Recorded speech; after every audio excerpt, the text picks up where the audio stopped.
ایک دن میں اپنے امی ابو کے ساتھ ریسٹورنٹ کھانا کھانے گیا۔ وہاں ہمارے علاوہ ایک نوجوان اور ایک 70-80 سالہ میاں بیوی بیٹھے ہوئے تھے۔ ہم نے اپنے اپنے کھانوں کا آرڈر دیا اور کھانے کا انتظار کر رہے تھے کہ ایک اور صاحب ریسٹورنٹ میں داخل ہوئے۔ تھوڑی دیر میں اس صاحب کا فون بجا اور زور زور سے باتیں کرنے لگا۔ اس کے فون کی آواز اتنی آہستہ تھی کہ مجھے سنائی تک نہ دی۔ وہ فون بند کر کے زور زور سے کہنے لگا کہ آج 8 سال کے بعد میرے گھر بیٹا ہوا ہے اور اس خوشی میں میں سب کو کڑھائی کھلاؤں گا۔ میں اپنی جگہ سے اٹھا اور آگے جا کر اسے مبارکباد دی اور کہا کہ ہم نے اپنے کھانے کا آرڈر دے دیا ہے۔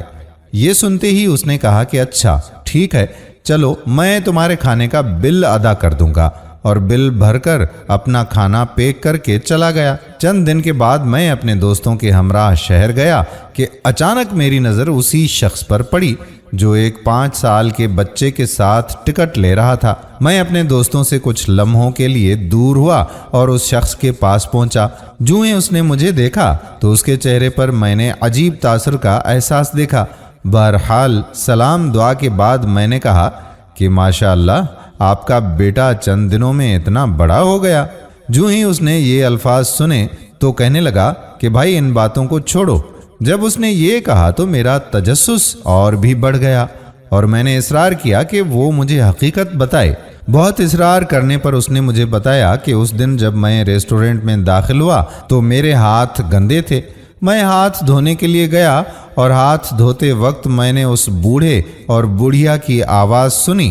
بوڑھیا کہہ رہی تھی کہ کڑھائی کھاتے ہیں، تو اس پر بوڑھے نے کہا کہ پورے مہینے کے لیے میرے پاس صرف 1000 روپے ہیں، اگر کڑھائی کھائیں گے تو پورا مہینہ گزارا کیسے ہوگا؟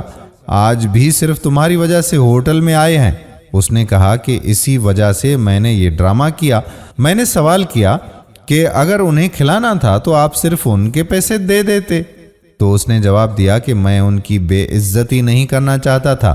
یہ سن کر میں نے اسے خدا حافظ کہا اور واپس چلا گیا۔